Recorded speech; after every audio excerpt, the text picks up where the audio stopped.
Hi Year 4, happy Friday. So yesterday we did our planning for our cold write for our explanation text.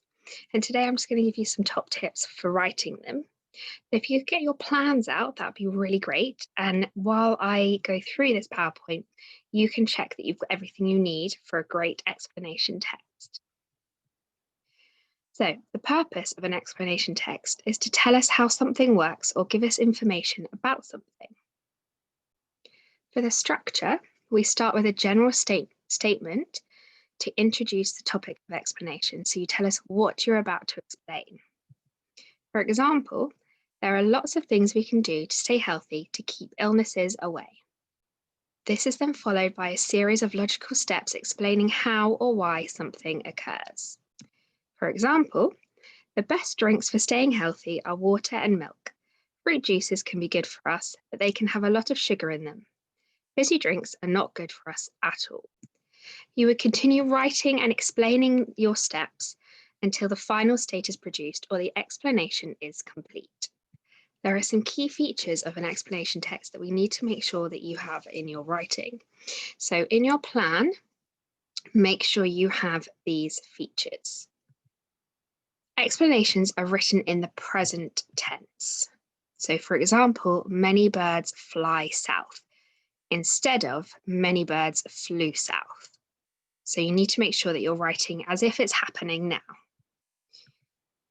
Conjunctions that signal time are used in explanations. For example, then, next, several months later. And explanations are written using causal connectives. So because, so, and this causes, that's because you're explaining something and you need to explain all your points to make sure that they make sense and that they're super clear for the person reading it. Okay, so on your plans, make sure you have a title and that your title explains what the text's for. So you might have a text that explains the water cycle. So your title would be how the water cycle occurs or what happens in the water cycle. It might be that you are explaining why something is important. So why a goalkeeper is important in football, in which case your title would say why goalkeepers are important in football. Then you would have an opening statement, which is about the subject. So you'd have one line that's going to introduce your topic, and you could even do a rhetorical question or exciting, catchy hook. Then this will be followed by clear, simple points about why or something occurs. So this is where you're very clearly explaining something. You might use technical words where they're appropriate. So if you're explaining the water cycle, you would need to use the specific words appropriate to the water cycle. You would also use conjunctions, so because, resulting in. You need to write in present tense. So I suggest when you've planned your explanation text that you make sure that you've written it in present tense so there's no confusion. And then you need to follow up with a summary paragraph. And this is where you conclude what you've spoken about. Okay, so we're going to look at each feature slightly more closely and explain what they're for. So the title and introduction.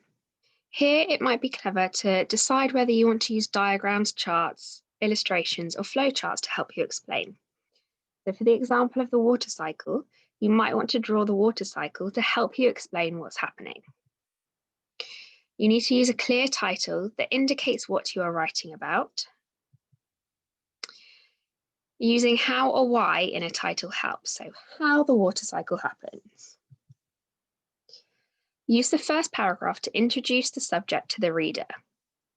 So this is where you're doing your introduction and you're not going to go into the small steps of the explanation. You're just introducing what your topic is. And then try to make the title intrigue the reader. Why do sloths hang about? So try and make it catchy, think of a question.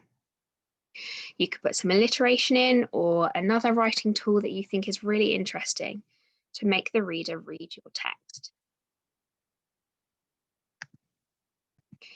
You can then organise the writing and the illustrations to explain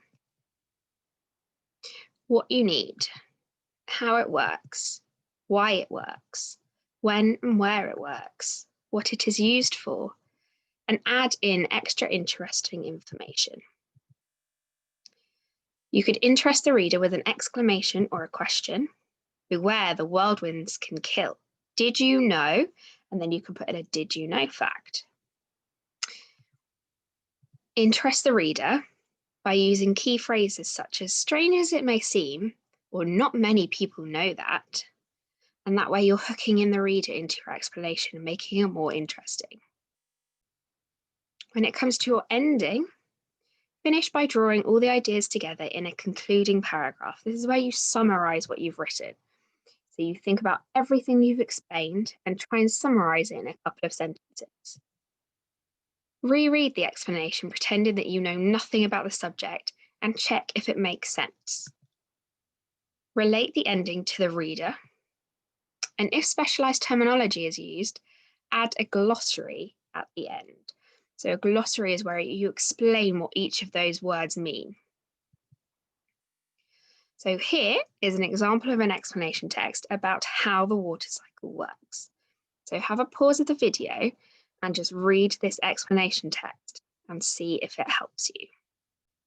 Okay, now I'm just summarizing your key features of an explanation text. Again, pause it, have a look at your plan and see if you've covered all of these topics. Okay, great. You should be ready to write your explanation text now. So I hope that you really enjoy doing this, that you found a topic that you know how to explain and you know enough about to make sure that it makes sense and that it's long enough. And then you can post them on Padlet for me to read. Have a lovely rest of the day. Bye.